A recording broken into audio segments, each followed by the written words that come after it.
Le conseiller principal du chef de l'État, David Moukeba, a effectué une visite d'inspection sur le chantier de construction de la route Kalonga-Kalamba-Mouji, un axe stratégique pour le désenclavement du Kasaï central. Cette descente lui a permis de constater des avancées significatives dans l'exécution des travaux. Parti de Matamba jusqu'à la rivière Miao, le conseiller principal a parcouru la route en véhicule, ce qui lui a permis d'apprécier concrètement l'état actuel de ces tronçons. Top Chronique TV, c'est votre chaîne sur YouTube. Abonnez-vous. Voilà, les choses vont très vite. On voit le mire du Qatar et le président de la République traverser de bureaux. Ils vont maintenant rejoindre la délégation officielle de partis. C'est en ce moment-là que les accords vont être signés entre la République démocratique du Congo et le Qatar. Nous vous l'avions annoncé en début de ce reportage que l'émir du Qatar et le président de la République, Félix-Antoine Tshisekedi Tshilombo, vont présider la cérémonie de signature d'un certain nombre d'accords entre la République démocratique du Congo et le Qatar. C'est des accords dans plusieurs domaines, dont trois dans un premier temps. D'abord, dans le domaine des transports entre Moigny, Qatar et avec tout le respect et toute la considération qui vous sont dus. Permettez-moi, Monsieur le Président, à qui je réitère mes hommages, de souhaiter la bienvenue aux autres autorités qatariques et congolaises, et particulièrement à son Altesse le souverain Qatar, l'émir Cheikh Tamim bin Hamad Al Thani. Je suis heureux de dire à vos excellences combien nous sommes honorés et flattés de voir de votre présence dans ce beau cadre à l'occasion de cette mémorable cérémonie de la signature des accords bilatéraux suivants. 1. Le protocole d'entente dans le domaine des ports entre Qatar Port Management Company, Moigny Qatar de l'État du Qatar, et l'Office national des transports pour la de la République démocratique du Congo. 2. Le protocole d'accord de coopération dans le domaine juridique entre le ministère de la Justice de l'État du Qatar et le ministère de la Justice de la République démocratique du Congo. 3. Accord d'exemption des visas pour les détenteurs de passeports diplomatiques et passeports spéciaux de la République démocratique du Congo et l'État du Qatar. 4. Mémorandum d'entente entre le Fonds du Qatar pour le développement dans l'État du Qatar et le ministère des Affaires sociales, Action humanitaire et solidarité nationale de la RDC, relatif au soutien apporté au projet de réponse d'urgence multisectorielle en RDC, Nord Kivu. 5. Protocole d'entente sur la coopération dans les domaines de la jeunesse et du sport entre le gouvernement de l'État du Qatar et le gouvernement de la République démocratique du Congo. 6. Protocole d'entente relatif à l'établissement de consultations politiques sur des questions d'intérêt mutuel entre le ministère des Affaires étrangères de l'État du Qatar et le ministère des Affaires étrangères de la coopération internationale de la francophonie et de la diaspora congolaise de la République démocratique du Congo. Avec votre autorisation, بسم الله الرحمن الرحيم. نشهد اليوم مراسم التوقيع على عدد من الاتفاقيات ومذكرات التفاهم بين حكومة دولة قطر وحكومة جمهورية الكونغو الديمقراطية، وهي كالتالي: مذكرة تفاهم بشأن التعاون في مجال الموانئ، مذكرة تفاهم بالتعاون في المجالات القانونية، اتفاقية بشأن الإعفاء المتبادل من سمات الدخول لحاملي جوازات السفر الدبلوماسية والخاصة، مذكرة تفاهم بين صندوق قطر للتنمية ووزارة الشؤون الاجتماعية والعمل الإنساني والتضامن الوطني، مذكرة تفاهم بشأن التعاون في مجالي الشباب والرياضة، ومذكرة تفاهم بشأن إجراء المشاورات السياسية حول القضايا ذات الاهتمام المشترك بين وزارتي الخارجية البلدين.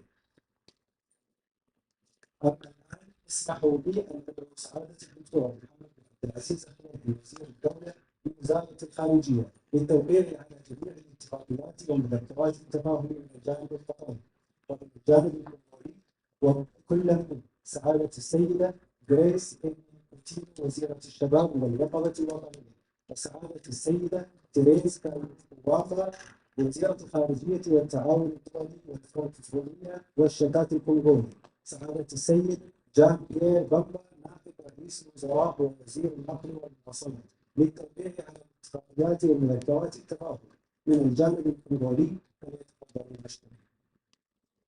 Du côté congolais, les personnalités qui vont signer les accords, nous avons son Excellence le secrétaire d'État des Sommets ministre des Transports, de communication et du centre de la République du Congo. Du côté qatari, nous avons son Excellence le docteur Mohamed bin Saleh Al-Khalifi, ministre d'État, ministre des Affaires étrangères du Qatar. Son Excellence Madame Thérèse Kaykwamba-Wagner, ministre d'État, ministre des Affaires étrangères, coopération internationale et francophonie de la République démocratique du Congo, et Madame Grace Amy Poutino, ministre de la Jeunesse et de l'éveil patriotique de la République démocratique du Congo. À présent, j'appelle Madame Grace Amy Poutino, ministre de la Jeunesse et de l'éveil patriotique de la RDC, avec le docteur Mohamed bin Abdelaziz bin Saleh Todri, ministre d'État, ministre des Affaires étrangères, à signer les accords.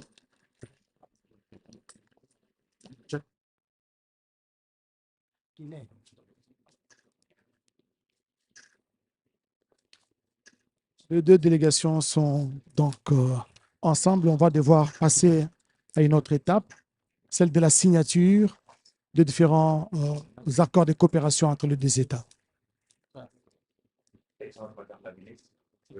Du compte de la République démocratique du Congo.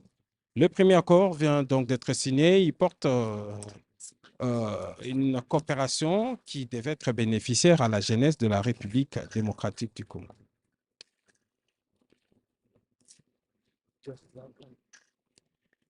Et c'est la ministre d'État, ministre des Affaires étrangères, Thérèse Kaykwamba, et son homologue de l'État du Qatar, qui sont en train d'apposer leur signature sur ces documents.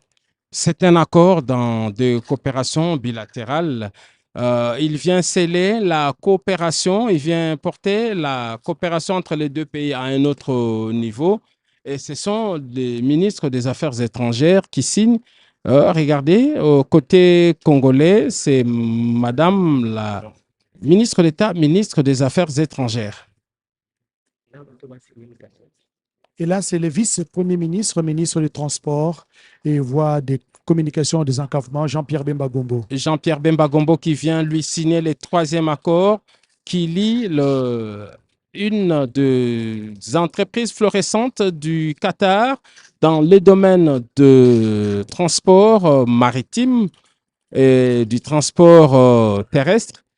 Et pour le compte de la République démocratique du Congo, Jean-Pierre Bemba Gombo a signé cet accord qui lie deux entreprises, une congolaise, c'est l'Office national des transports, SA, et l'autre entreprise qatarienne. Et quand on parle de transport, on voit route, on voit ferré, port.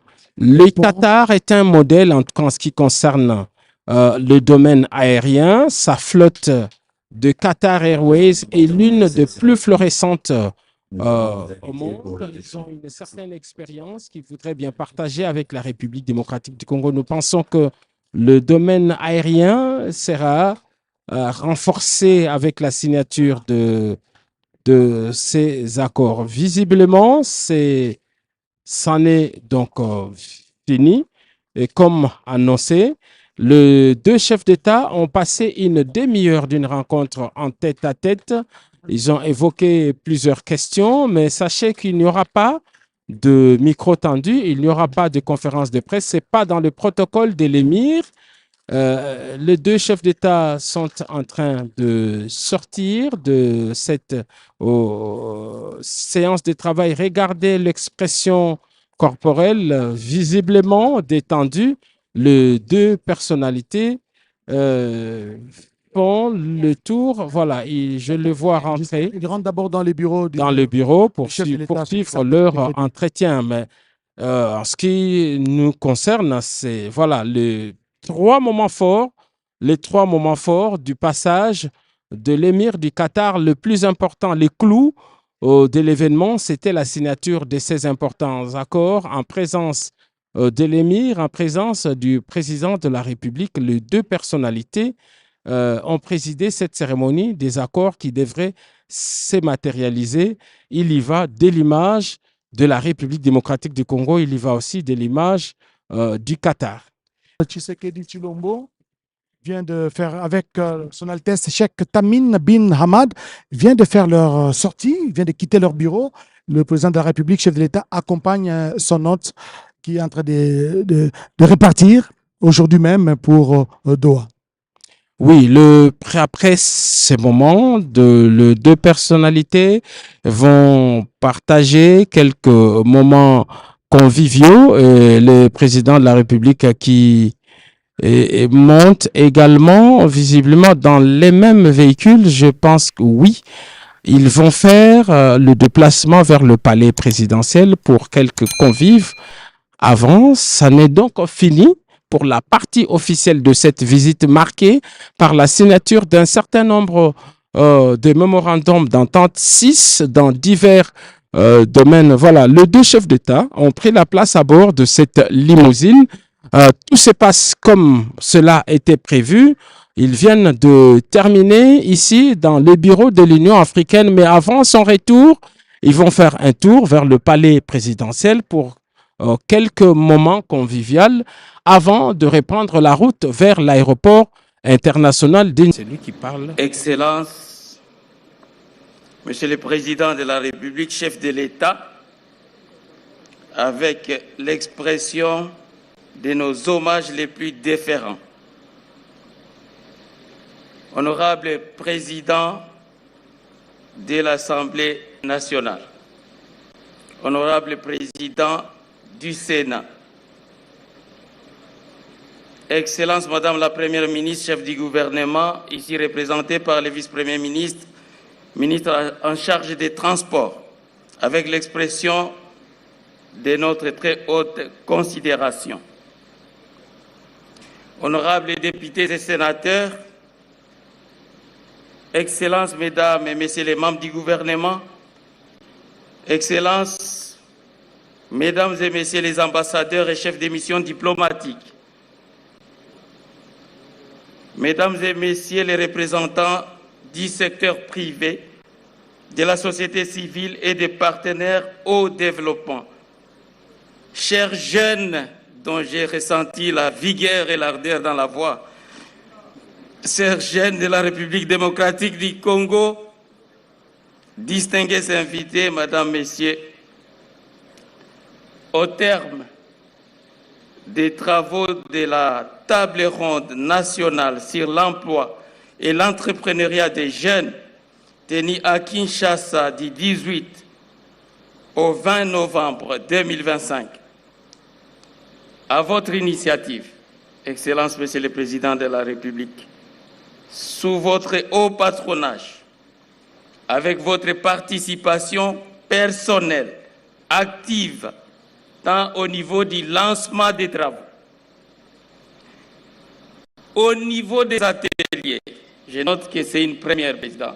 Le Président de la République a été au niveau de nos ateliers, atelier par atelier.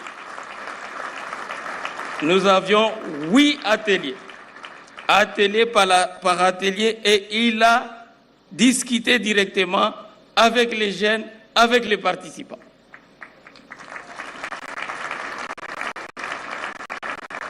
Et les voici encore aujourd'hui pour clôturer ces travaux. 3 jours de mobilisation présidentielle. En tout cas, ça mérite beaucoup plus d'acclamation que ça.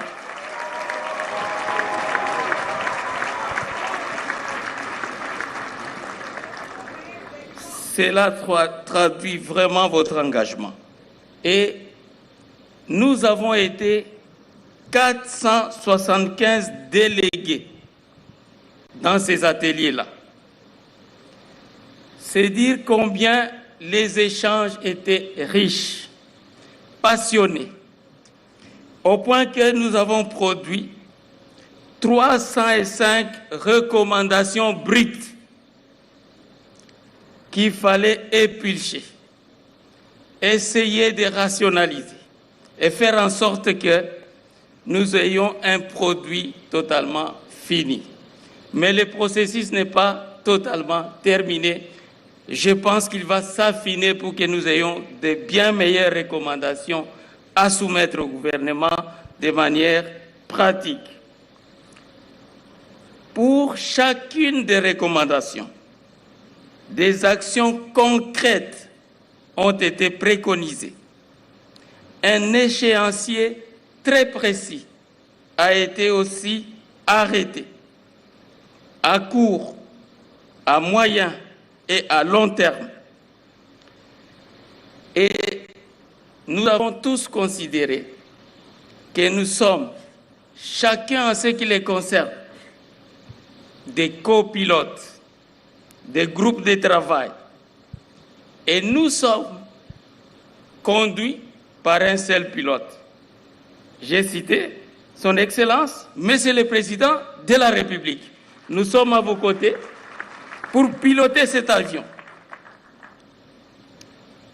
Et maintenant, si vous permettez, parce que je ne peux pas parler de 305 recommandations, ce n'est pas possible, je vais prendre les recommandations les plus saillantes, juste à titre illustratif, parce que nous allons vraiment sortir tout un recueil de ces recommandations et nous allons les soumettre selon les besoins aux instances décisionnelles. Par approche tout à fait de cohérence, pour qu'on ait la concordance entre notre diagnostic qui a épinglé 12 fléaux majeurs qui gangrènent l'emploi et l'entrepreneuriat des jeunes, ainsi que la thérapeutique proposée. Voici quelques exemples pour montrer combien nos échanges étaient riches. En rapport avec le premier fléau,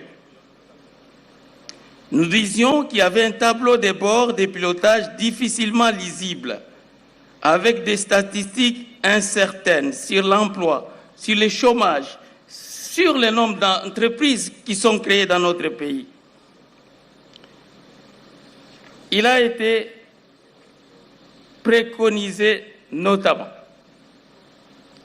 de fédérer et de faire converger et de faire centraliser tous les acteurs, toutes les initiatives découlant des présentes assises dans un grand programme présidentiel pour l'emploi et l'entrepreneuriat des jeunes, qui pourrait se dénommer, c'est une suggestion, Debout jeunes congolais. Pour paraphraser un peu notre hymne national qui dit Debout congolais, nous avons rajouté jeunes congolais. Selon qu'il est écrit, et je cite la Bible, mais je cite aussi le chef de l'État qui a eu à citer ça. Lève-toi, sois éclairé, car ta lumière arrive et la gloire de l'Éternel s'élève sur toi. Toi, là, c'est la jeunesse. La gloire de l'Éternel s'élève sur vous, nos jeunes.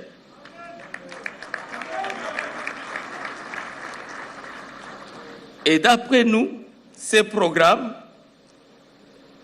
devraient être consacrés par une ordonnance présidentielle, s'articuler autour de 3 pieds importants: la formation professionnelle, l'entrepreneuriat et l'emploi. Parce que pour avoir des emplois décents et durables, il faut avoir de bonnes entreprises. Et pour avoir de bonnes entreprises, il faut avoir notamment de bonnes ressources humaines qui sont formées et qualifiées. Donc la trilogie est là et nous pensons que ce programme présidentiel va aller sur ces 3 pieds-là et va nous donner de vrais résultats. Deuxième résolution en rapport avec ça, voyez comment le ministre du Travail et de l'Emploi qui est là présent est en train aussi de conduire des réformes importantes. Par exemple, la réforme profonde de l'Office national pour l'emploi, qui va devenir Office national pour l'emploi et l'égalité des chances. Si vous avez bien suivi le discours de son Excellence, Monsieur le Président de la République, il a insisté sur des questions d'emploi pour qu'il y ait égalité des chances de tous les Congolais. Voilà pourquoi nous voulons marquer de manière indélébile cela par cette réforme importante. Et à ce sujet, il y aura dans ONEM, ce qu'on appelle ONEM aujourd'hui, un pôle emploi, un pôle formation, un pôle jeune. Et nous pourrons avoir des guichets spécifiés pour nous permettre d'avoir la lisibilité sur des questions de l'emploi.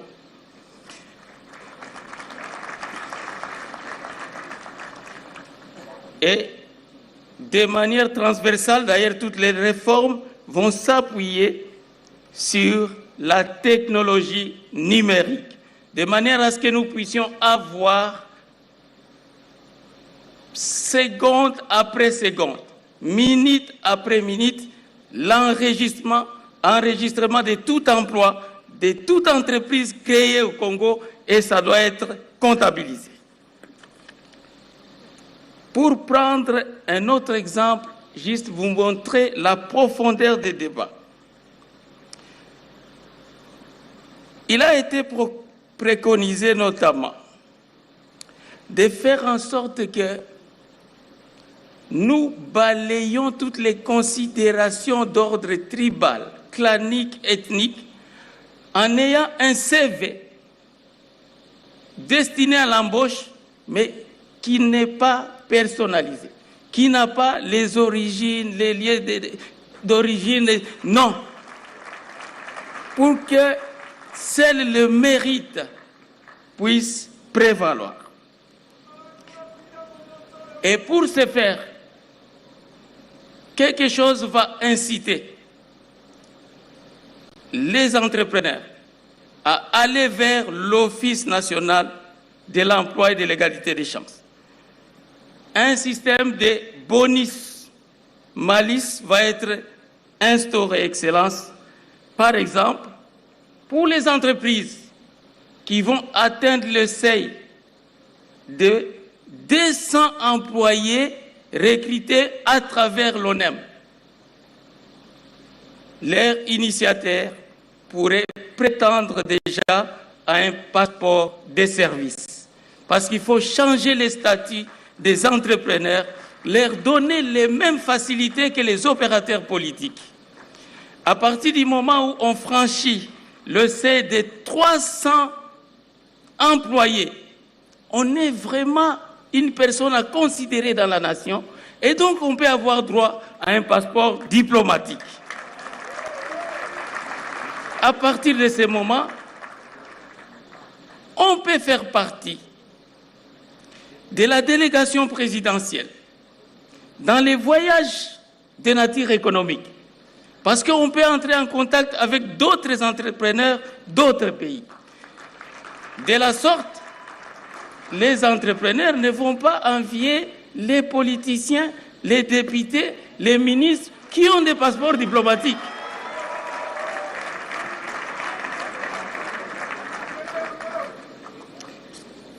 Excellence, c'est beaucoup de choses. Je voudrais économiser le temps pour qu'on avance. Sur le deuxième fléau, par exemple, nous avons eu des préconisations très intéressantes, mais je voudrais passer très très vite parce que ça fait 12 fléaux, c'est beaucoup. Je voudrais aller sur des choses très très significatives. Concernant les fléaux 4, je vais vite. Inadéquation structurelle entre l'offre et la demande sur le marché de l'emploi. Là, nous avons insisté que les grandes écoles de métiers de qualité soient vraiment implantées par le gouvernement. Au moins une école professionnels de qualité de référence par province, au moins une école, selon les spécificités de cette province, selon les filières de cette province. Ensuite, il y aura des centres de formation des métiers pour les jeunes. Et toute la suite va faire en sorte que ceux qui entreprennent dans cette province-là reçoivent une main-d'œuvre qualifiée selon leur filière. En rapport avec les collégiens, les lycéens, étudiants qui ne sont pas admis au stage, voici une de nos résolutions. Outre de réformer le contenu de l'enseignement lui-même, en introduisant des cours d'entrepreneuriat dès l'école primaire, secondaire, déjà. Alors, il sera question aussi de définir des quotas de stages, de découverte des métiers dès les cycles d'orientation. Il sera question d'instituer des contrats d'alternance.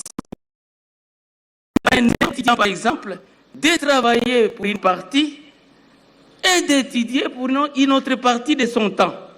Comme ça, il peut autofinancer ses études.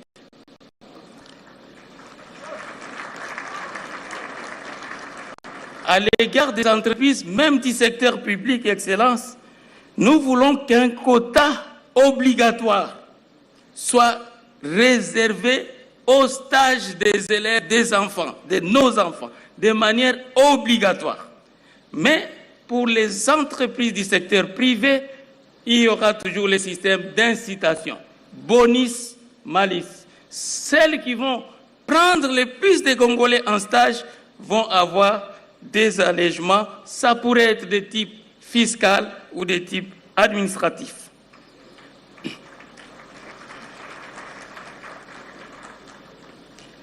Excellence, pour aller vers le 7e fléau rapidement, lié à la discrimination très répandue au détriment des jeunes en lien avec l'expérience professionnelle.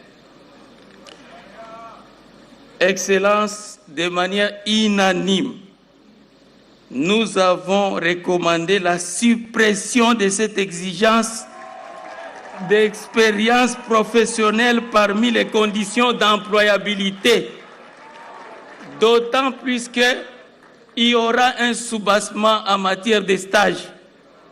Donc nous pensons qu'à la suite de ces différents stages, l'expérience professionnelle aura déjà été acquise par nos jeunes.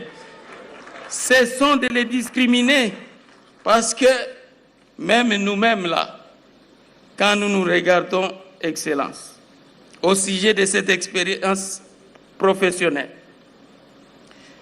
si j'ai été DG d'une entreprise pendant 10 ans et que cette entreprise a fini par la case liquidation judiciaire, j'ai dit non, j'ai l'expérience de 10 ans de gestion d'une entreprise. Est-ce que c'est une expérience positive?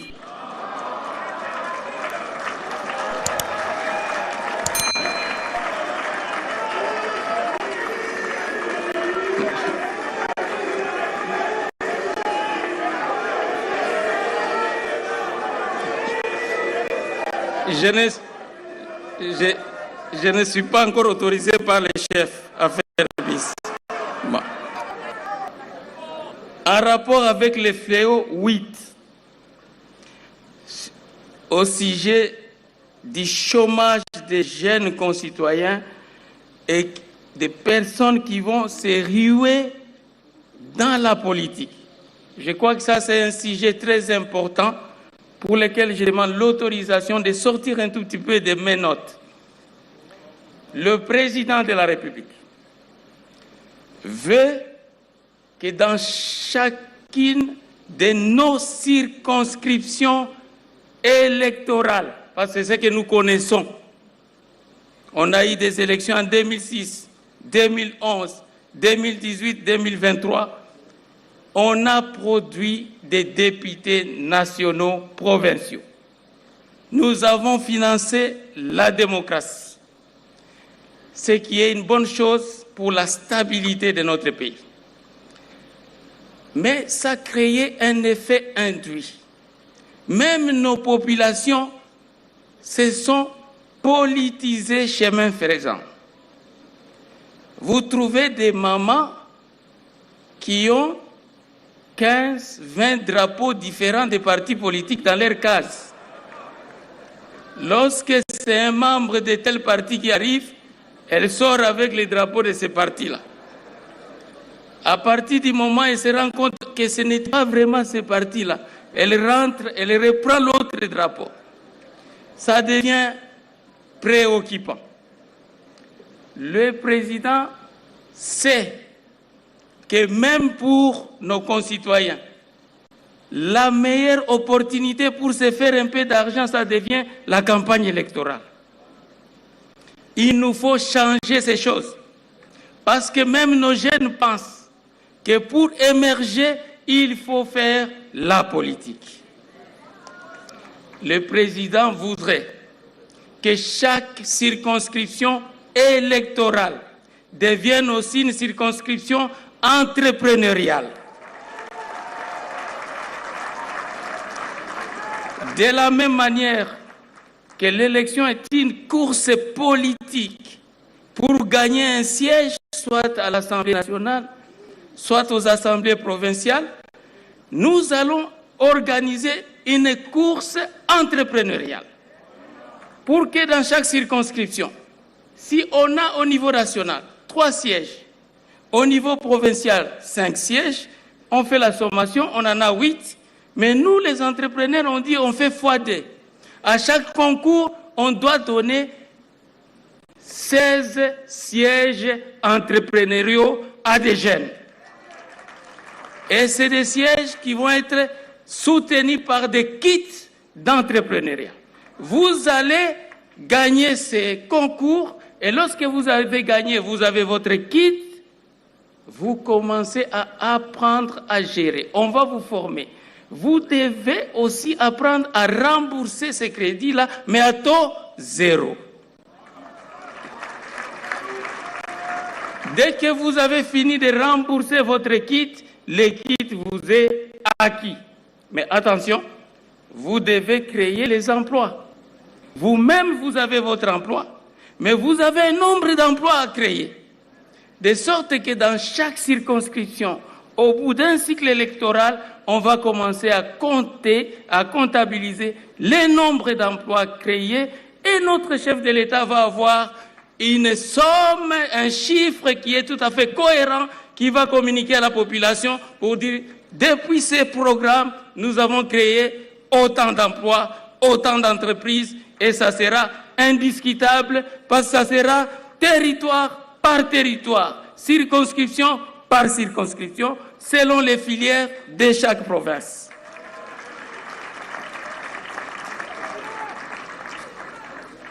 Excellence, avec votre permission, je préfère passer au condensé pour ne pas prendre trop de temps. C'est quand même 305 résolutions, je ne vais pas aller comme ça. Si je puis condenser, voici ce qui est préconisé de manière rapide. En ce qui concerne la formation professionnelle, nous devons mettre en place, et c'est en cours, la valorisation des acquis des expériences. Parce que c'est très important de savoir que même dans l'artisanat, nous avons des connaissances avérées, mais qui ne sont pas sanctionnées par des labels des acquis. Accélérer l'implantation des centres de métiers, nous l'avons dit. Intégrer la formation professionnelle comme axe important dans les cahiers des charges des responsabilités sociales des entreprises, quelles qu'elles soient. Et puis mettre en place les unités mobiles des formations professionnelles. Ça, c'est un programme qui est porté par le ministre d'État, ministre de la formation professionnelle, qui était très actif dans ces ateliers. Je pensais que vous pouviez applaudir pour lui quand même. En ce qui concerne l'emploi, adapter et élaborer, en collaboration avec les entreprises, les programmes d'enseignement alignés aux besoins réels du marché du travail. Restructurer par voie de décret, action très importante, l'inspection générale du travail, en lui confiant des pouvoirs très étendus de contrôle et de sanctions, à l'instar de l'inspection générale des finances.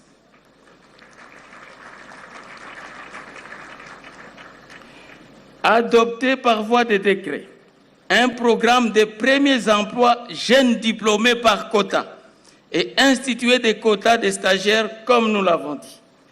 En ce qui concerne l'entrepreneuriat des jeunes, nous allons opérationnaliser très vite les concepts étudiants-entrepreneurs pour permettre à ce que, déjà en étudiant, on soit capable d'avoir un business plan rédigé.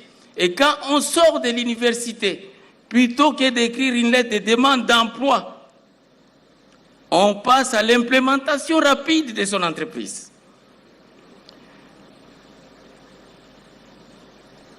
Institué par décret au sein des sections économiques de nos ambassades et missions diplomatiques, les guichets dénommés Diaspora Entreprise, pour permettre à ce que de l'extérieur, ça soit créé.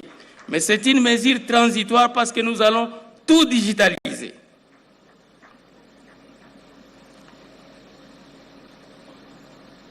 Nous allons faire accélérer par décret la restructuration des structures de financement et de facilitation de l'accès au marché public, en priorisant les entreprises des jeunes, notamment FOGEC, FSPG, APROSEM, et toutes ces structures vont connaître des mutations très rapides.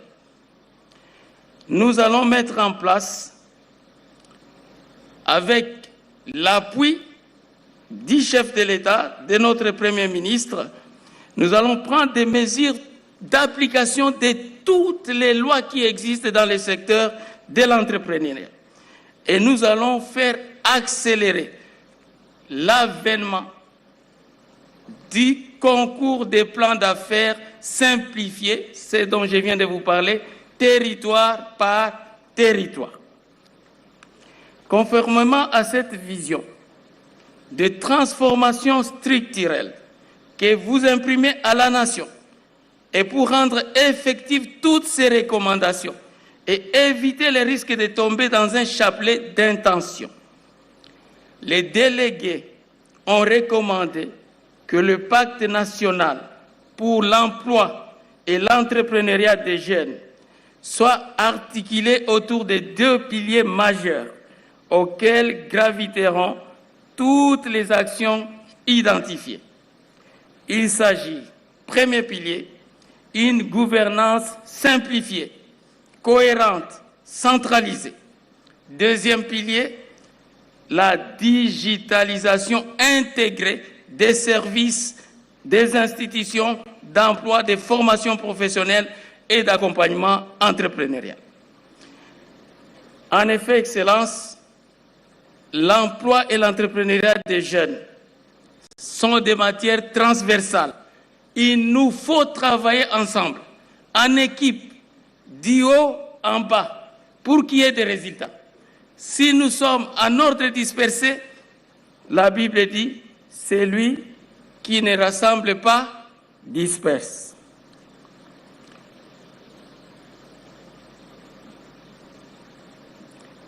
Alors, cette digitalisation, aujourd'hui, tout le monde va se demander, on va faire comment? Ça a un coût. Nous avons mis en place, Excellence, toute une cellule qui a réfléchi sur le financement de l'ensemble des actions que nous avons préconisées. Et nous allons proposer une loi de financement du programme présidentiel qui ne va pas ajouter les impôts, qui va avoir l'originalité de nous sortir des ressources sans créer les impôts.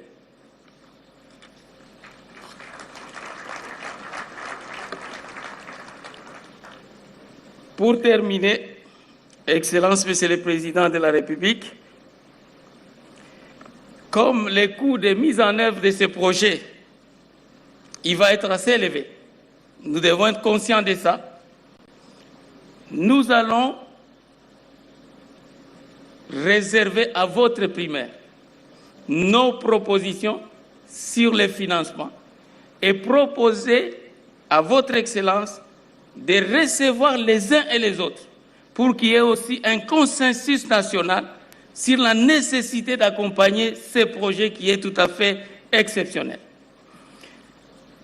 Par ce pacte, votre Excellence aura engagé durablement la nation à transformer chaque idée en projet, chaque projet en activité économique et chaque activité économique en emploi, afin d'offrir à chaque jeune Congolais un métier, une entreprise, une perspective d'avenir, la reconquête pleine de sa dignité.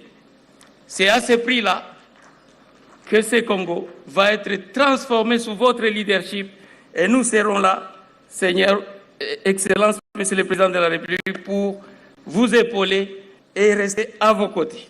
Je vous remercie de votre attention.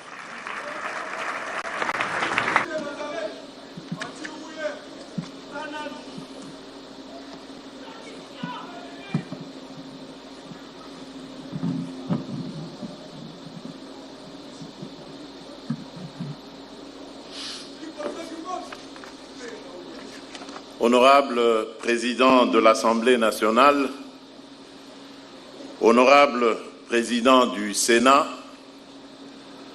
Honorable Président de l'Union des parlementaires africains,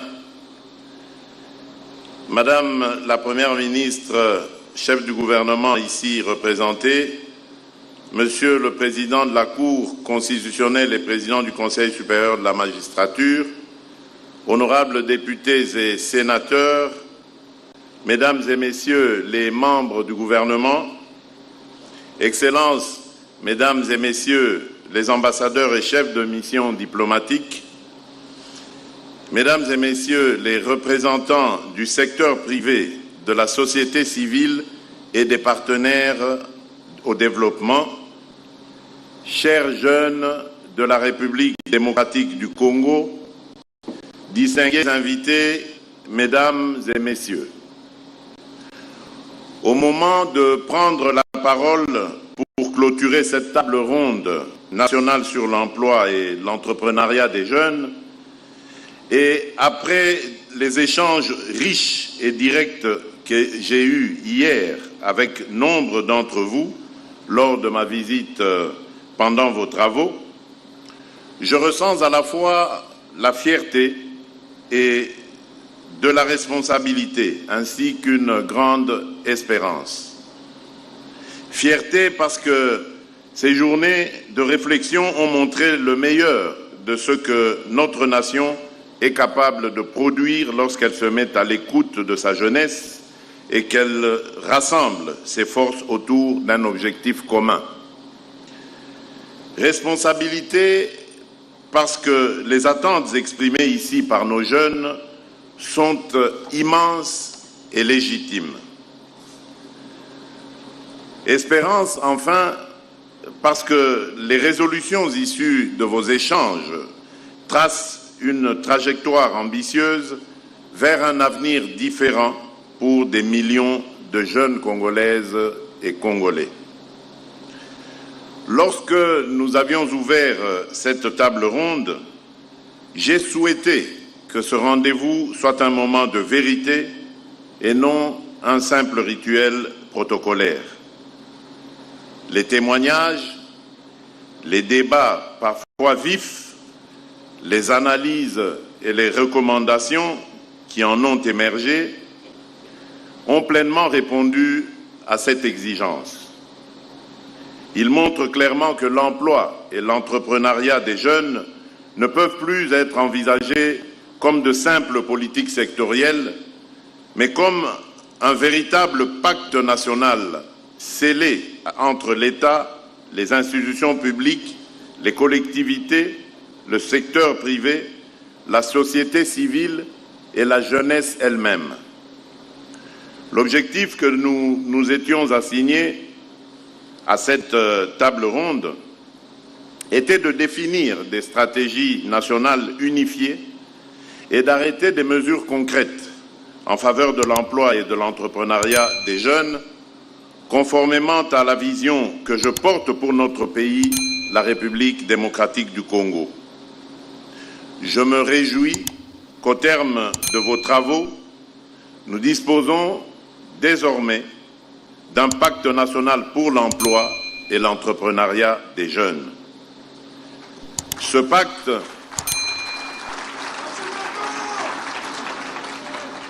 pacte que je m'engage à endosser et à porter politiquement repose sur plusieurs engagements structurants. L'engagement de l'État à inscrire durablement la question de l'emploi et de l'entrepreneuriat des jeunes au cœur des politiques publiques, des réformes et des budgets, et à renforcer la coordination entre les institutions concernées et les niveaux de gouvernance.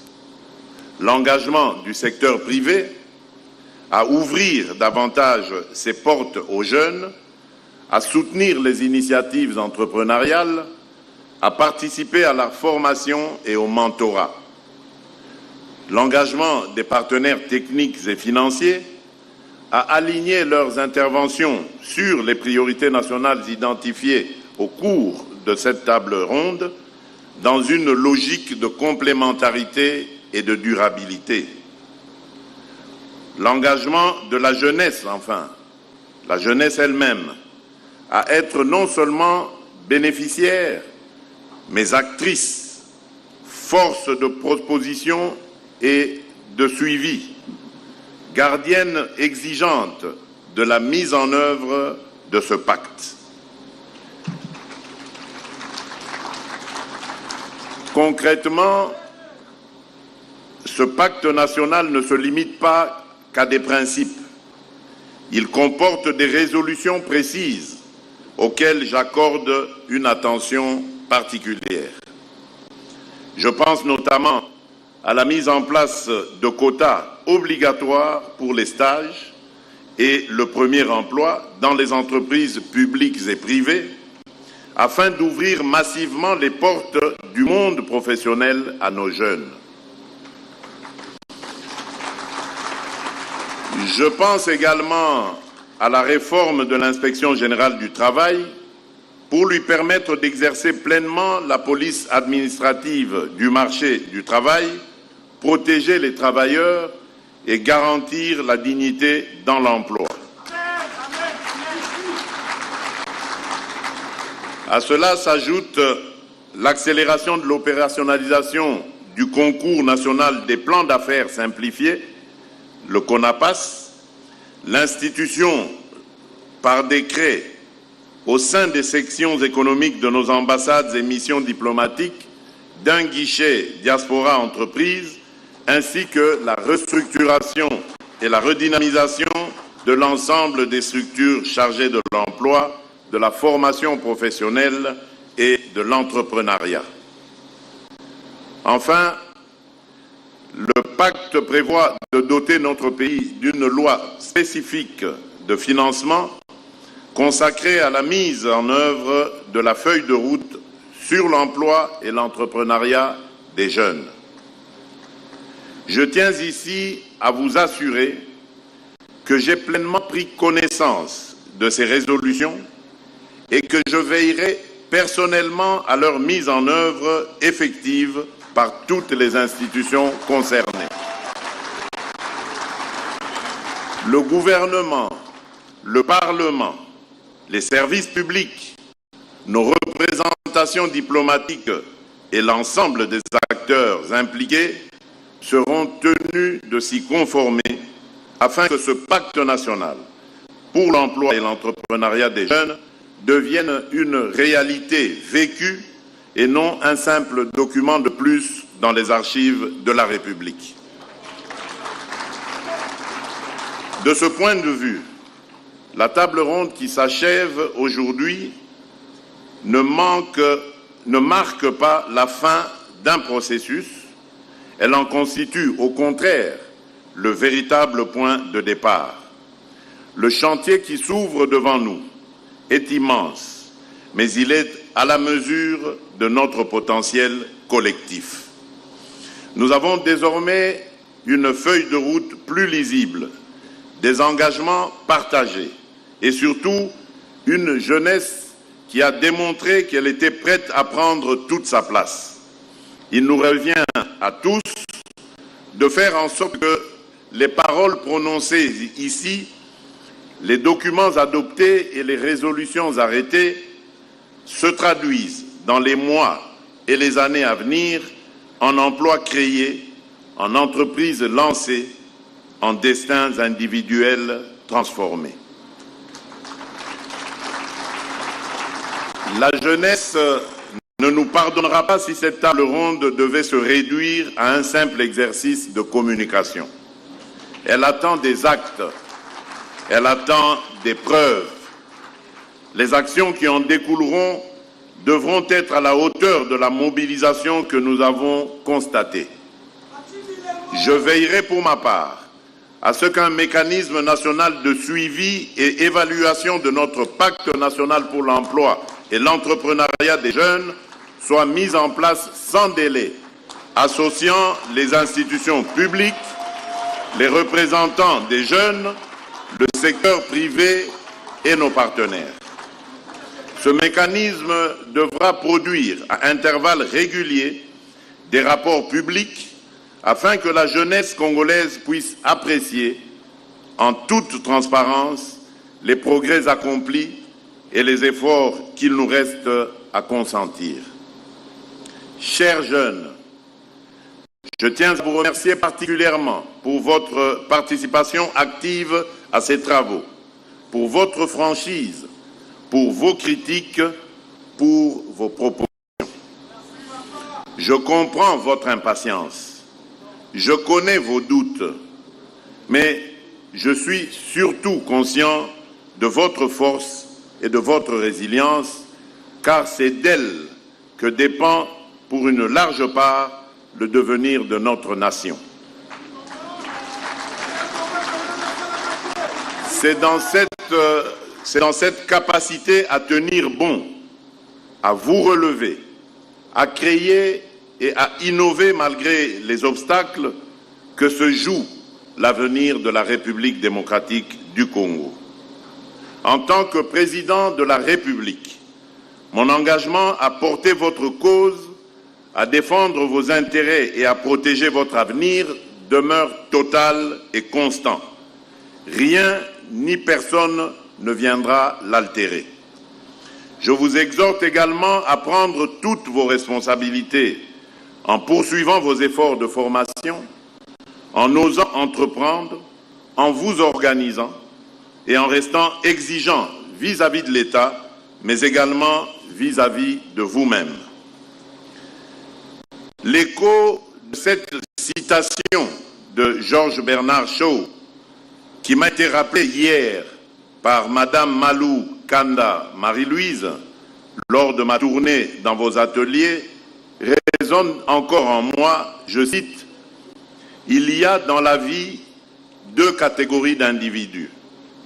Ceux qui regardent le monde tel qu'il est et se demandent pourquoi, et ceux qui imaginent le monde tel qu'il devrait être et se disent pourquoi pas.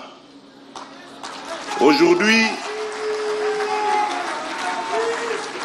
fin de citation, aujourd'hui, je vous emmène avec moi, jeunesse de mon pays, à faire le choix de l'audace d'oser, l'audace d'agir, d'avancer, car notre nation porte une grande destinée et vous en êtes les acteurs essentiels. Ne laissez personne vous faire croire que votre avenir se construira ailleurs que sur cette terre congolaise, que nous avons le devoir collectif de rendre plus juste, plus prospère et plus accueillante pour vos ambitions et vos projets. C'est sur cette note d'espoir que je déclare officiellement clos les travaux de la table ronde nationale sur l'emploi et l'entrepreneuriat des jeunes et je réitère devant notre jeunesse et devant la nation congolaise tout entière mon engagement personnel à faire de cet agenda une priorité absolue. Que vive la jeunesse congolaise, que Dieu bénisse la République démocratique du Congo et son peuple. Je vous remercie.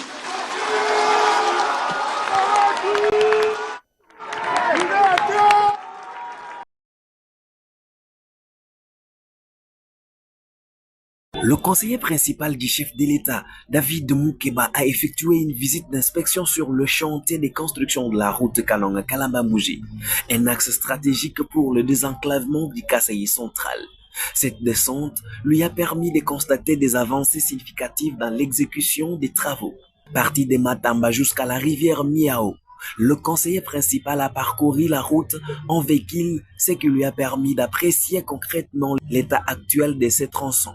Il était accompagné d'une forte délégation composée notamment des directeurs provinciaux de l'OVD, de l'Office des routes, du Bureau des contrôles BK, ainsi que de l'Agence congolaise des grands travaux ACGT. Sur place, les représentants de l'entreprise chinoise Sino Hydro, chargée de l'exécution des travaux, ont rassuré la délégation. Au moins 25 km seront asphaltés d'ici décembre. Une projection qui témoigne du rythme soutenu observé depuis plusieurs semaines. Selon les techniciens, les interventions progressent simultanément sur l'assainissement, la pose de la couche des fondations et la mise en place de la couche des bases. Constatant le sérieux et l'allure d'exécution, David Moukeba s'est montré confiant quant à la finalisation de l'ouvrage. Il a toutefois invité l'équipe œuvrant sur ces chantiers à accélérer davantage les travaux afin de respecter les délais annoncés dans les contrats. Nous étions ici lorsqu'il n'y avait encore rien, lorsque c'était pratiquement impossible de franchir la frontière. Mais aujourd'hui, nous sommes là, après que le chef de l'État ait, n'est-ce pas, fait une promesse ferme lors de son dernier passage au mois de décembre ici à Kananga, où il était question de pouvoir offrir un développement dans la région du centre qui est resté pendant très longtemps enclavé. Et dans la vision de son excellence, Monsieur le Président de la République, Félix Antoine Tshisekedi, il était inscrit, n'est-ce pas, de pouvoir réhabiliter, ou si vous voulez, construire pour la première fois la route Kalamba-Mouji qui offrait non seulement un désenclavement à la partie centre, mais également aussi qui boostait l'économie, n'est-ce pas, de cette partie de province et qui soulageait en même temps les difficultés sociales de la population kanangaise et kassaïenne en général. Et aujourd'hui, nous sommes porteurs d'un ordre de mission signé par le directeur administratif de l'État pour pouvoir nous rendre compte de l'état de l'avancement des travaux liés aux infrastructures dans la province. Il s'agit notamment de la route Kalamba-Mouji, de l'université de Kananga, l'université de Kananga, de l'Athénée royal de Kananga, ainsi que de la voirie, n'est-ce pas, qui parsème la ville de Kananga. Alors le constat que nous avons fait, il y a une nette avancée par rapport à l'année 2024, au mois de décembre. Mais nous encourageons, après avoir échangé avec les techniciens qui sont sur place, nous leur avons encouragé de pouvoir tenir à l'œil et pousser, n'est-ce pas, les entrepreneurs qui sont commis à ces travaux pour que ça aille vite. Le chef de l'État attend recevoir et offrir surtout la route de Kalamba-Mouji à la population kassaïenne avant la fin de son mandat. Voilà pourquoi nous renouvelons encore cette demande, n'est-ce pas, pour que nos amis qui sont l'œil des institutions au niveau de ces projets puissent avoir alors une attention soutenue au fin nous offrir et offrir à la population escassaïenne cette route avant la fin du mandat de son Excellence Monsieur le Président. Malgré les pluies intenses qui s'abattent ces derniers temps au Kasaï central, la route demeure praticable, signe que les travaux réalisés jusque-là améliorent déjà la mobilité dans la zone.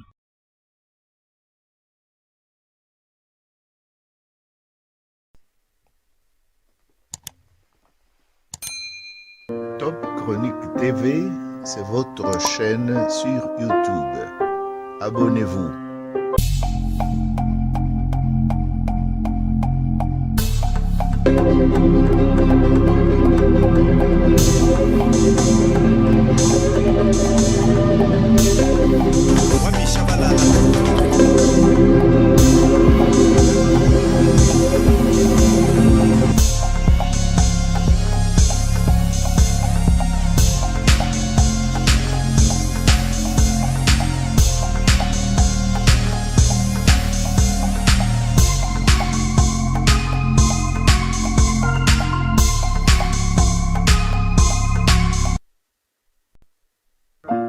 Ne manquez plus aucune émission. Voilà.